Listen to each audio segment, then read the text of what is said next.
Assalamualaikum warahmatullahi wabarakatuh. Jamaah sekalian, mari kita lanjut. InsyaAllah pagi ini kita lanjut hadis yang ke-19 InsyaAllah di bab sabar dalam kitab Riyadhus Shalihin. Memang bab ini bab hadisnya paling panjang, paling banyak, karena memang hidup ini butuh kesabaran. Kita sering, dan saya juga sering menyampaikan, hidup ini hanya ada dua pilihan, antara senang dan sedih. Kalau senang kita bersyukur, kalau sedih ya kita harus sabar. Antara untung dan rugi. Kalau untung kita bersyukur, kalau rugi kita juga harus bersabar. Tentu sabar dalam pengertian yang sangat luas, yang aktif. Antara sehat dan juga sakit. Mudah-mudahan kita terus menerus sehat walafiat seperti ini. Omikron juga tidak menyambangi kita, dan virus-virus yang lain. InsyaAllah kita semuanya sehat walafiat, dan bersyukurlah kepada Allah Subhanahu wa taala.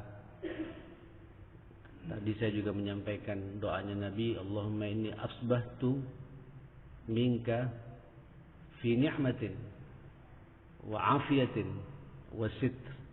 Ya Allah, pagi ini Engkau karuniai aku nikmatmu, kemudian wa afiyatin, afiat, sehat, walafiat, bahkan juga wasitrin, Engkau juga telah mampu menutup kekurangan dan aibku.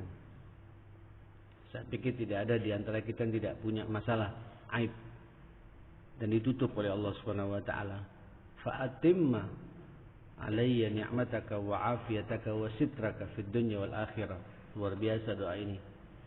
Maka sempurnakan ya Allah seluruh nikmat-nikmatmu itu, kesehatan afiat ini, dan terus menerus Engkau menyempurnakan untuk menutup rapat-rapat semua keburukan dan kejelekanku di dunia dan di akhirat. Ini bentuk syukur kita Pak tiap pagi seperti ini. Tapi nanti kita tidak tahu, mudah-mudahan karena kita berjalan di atas takdir Allah, pasti nanti kita juga akan mengalami yang namanya sakit. Kalau sakit maka tidak ada jalan lain, kita bersabar menerima kenyataan takdir yang Allah berikan kepada kita.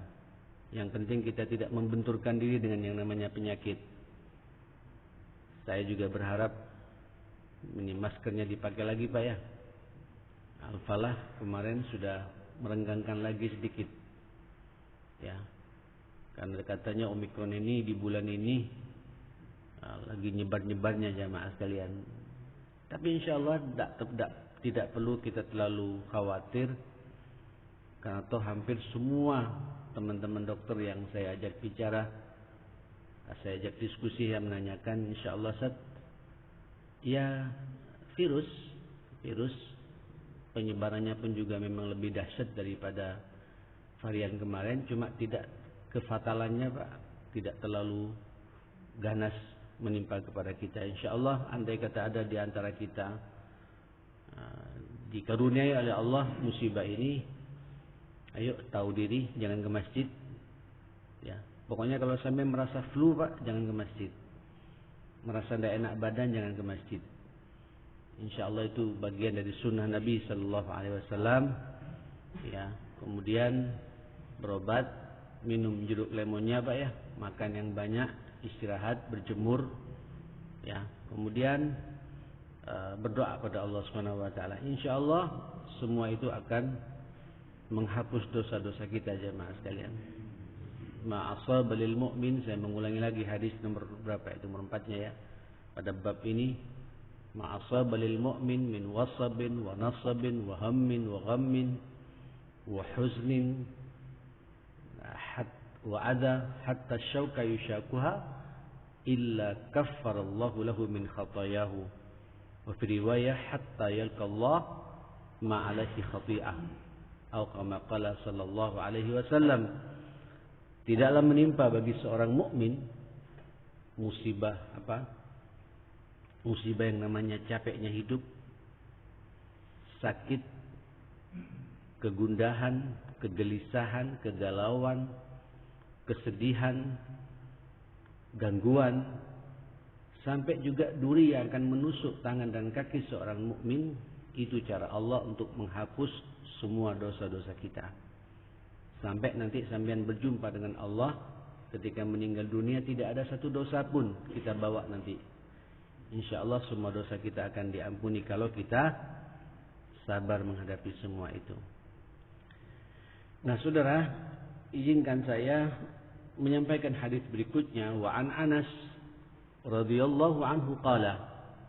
Sahabat Anas menyampaikan radhiyallahu an, qala Rasulullah sallallahu alaihi wasallam, idza arada Allah bi'abdihi al-khaira, masyaallah, ajjala lahu al-'uquba fid dunya. Subhanallah. Apabila Allah Subhanahu wa taala menginginkan kebaikan kepada hambanya, coba lihat jemaah sekalian. Apabila Allah Subhanahu wa taala menginginkan kebaikan kepada hambanya, ajjalallahu lahul 'uquba fid dunya. Allah mempercepat memberikan tegurannya, ukubahnya, ya. Apakah itu berbentuk penyakit?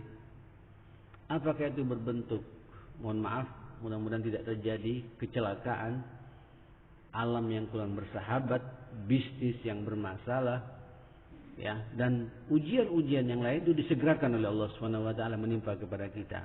Kalau Allah cinta sama kita, Allah menginginkan kebaikan kepada kita. Wa idza aradallahu bi'abdihi syarra, dan apabila Allah menginginkan keburukan menimpa kepada hambanya, ya Allah, amsaka anahu bidzambihi. Dosa-dosa yang dia perbuat dibiarkan oleh Allah Subhanahu wa taala. Tidak dieksekusi, Pak.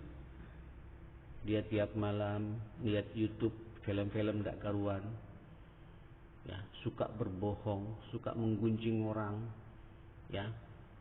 Korupsi di kantornya, kemudian zina, dan itu subhanallah dibiarkan oleh Allah, tidak dieksekusi. Hatta yuwafiya bihi yaumil qiyamah. Hati-hati loh. Nanti eksekusi Allah itu, teguran Allah, ancaman Allah akan diberikan di pada hari kiamat. Ini kalau dalam bahasa tazkiyah itu namanya istidraj. Ya, sengaja dibiarkan bermaksiat, makan haram dibiarkan, dan tidak sakit, bahkan semakin sehat, Pak. Kayak Fir'aun. Ya, itu Fir'aun katanya jemaah sekalian, semasa hidupnya sampai mati tidak pernah sakit, Pak. Tidak pernah flu, apalagi kena Omikron, Pak. Tidak pernah itu. Fir'aun begitu sehat terus, lancar, bahkan jadi penguasa. Karena merasa tidak pernah sakit, semakin cerdas, semakin gagah, sampai membusungkan badannya, ana rabbukumul a'la, aku Tuhanmu yang paling tinggi. Bayangkan. Jemaah sekalian, nah ini yang kita khawatirkan jemaah sekalian. Jadi perlu evaluasi, Pak. Makanya ulama-ulama salaf kita terdahulu ketika hidup ini tidak ada tantangan, tidak ada masalah, ya Allah, walaupun tidak boleh jadi masalah, Pak, ya. Tidak boleh nyari masalah dan tidak boleh berharap akan mendapatkan masalah. Tapi ketika ada masalah, ayo kita berselancar dengan masalah itu. Nikmati. Ini cara Allah untuk apa? Menghapus dosa-dosa saya, menghapus dosa-dosa kita, sehingga nanti berjumpa dengan Allah kita tidak punya dosa. Memang yang paling berat, Bapak, ketika ujian itu menimpa masalah keluarga, ya. Masalah keluarga, Pak. Masalah istri, masalah orang tua, masalah mertua, masalah kakak, adik. Ini ujian. Salah faham dengan kita, tersinggung, ujian. Bisa enggak sampean sabar, tenang, mengelola itu jemaah sekalian. Jadi ketika ada kesalahpahaman dengan tetangga, kesalahpahaman dengan famili dekat, tersenyumlah, Pak. Ini cara Allah untuk saya berpikir keras dengan penuh kesabaran bagaimana saya bisa menyambung lagi tali silaturahim ini. Yang paling berat nanti masalah anak, Pak. Masalah anak. Ini kadang tidak bisa berpikir logis lagi kita ini, Pak. Hanya bisa bergantung kepada Allah Subhanahu wa taala. Hai kita berdoa Pak ya. Mumpung kita lagi ingat seperti ini, doakan mudah-mudahan anak kita semua diselamatkan oleh Allah Subhanahu wa taala.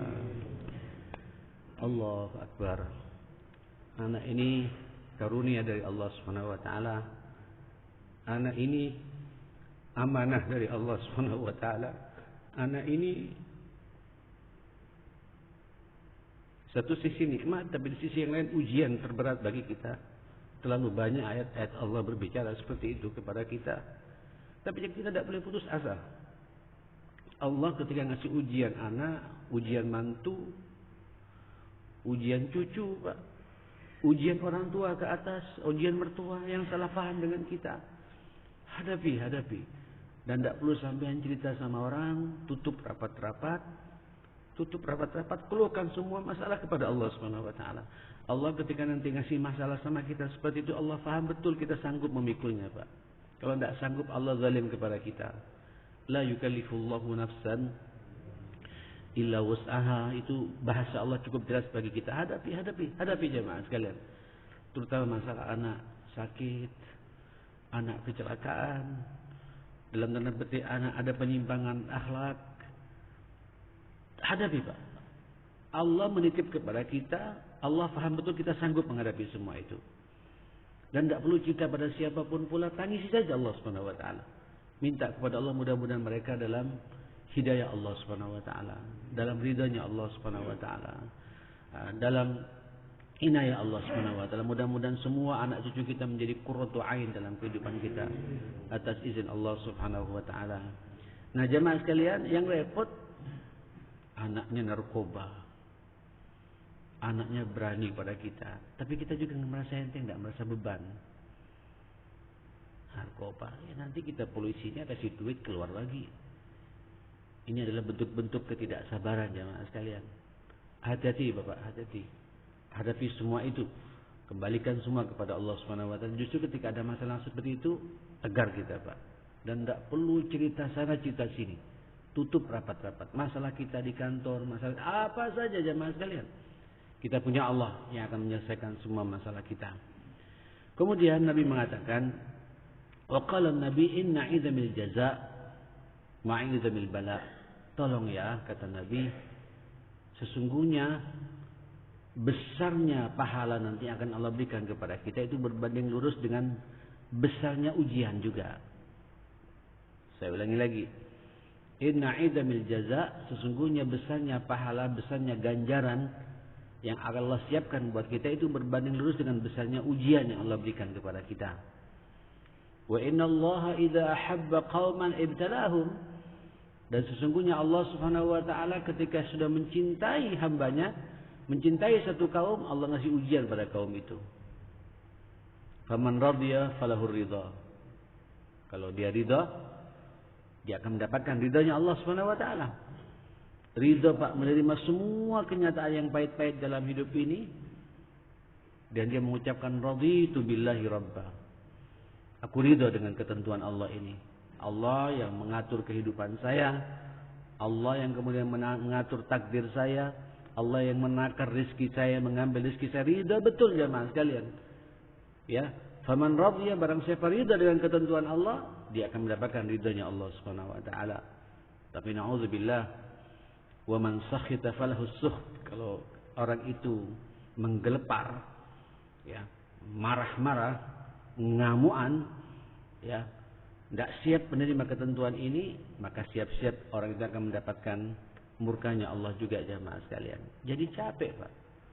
Sampai sudah mendapatkan ujian, ngamuk lagi, Pak. Tidak menyelesaikan masalah dan mendapatkan ancamannya Allah juga, karena kesampean seakan-akan kita ini seakan-akan tidak percaya kepada takdir Allah Subhanahu wa taala.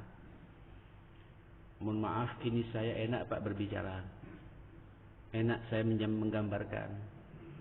Ayo Pak, hadapi semua ini. Bukti kalau kita siap menghadapi semua itu, buktinya kata para ulama, sampai tidak mau banyak cerita sama siapapun pula, tapi menceritakan semua masalah-masalah ini kepada siapa? Allah Subhanahu wa taala. Insyaallah Pak, ada jalan keluar bagi kita. Inna ma'al usri yusra.